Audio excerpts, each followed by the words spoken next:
ఇప్పుడైతే sweet recipe అయితే తయారు చేస్తున్నాను. ముందుగా రంజాన్ పండుగను జరుపుకుంటున్న ముస్లిం సోదర సోదరీమణులందరికీ కూడా రంజాన్ శుభాకాంక్షలు, ఈద్ ముబారక్. ఇందులో వేయించుకోవాలి.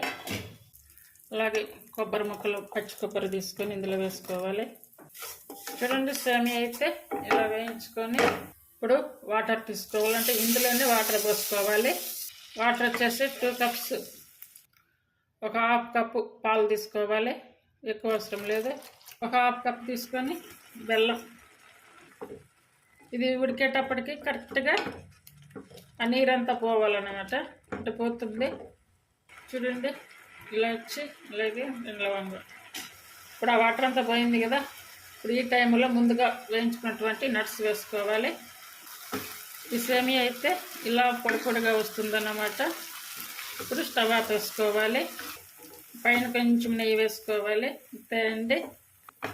మీకు నచ్చినట్టయితే ప్లీజ్ లైక్ చేసి, షేర్ చేసి, సబ్స్క్రైబ్ చేయండి. Thank you for watching.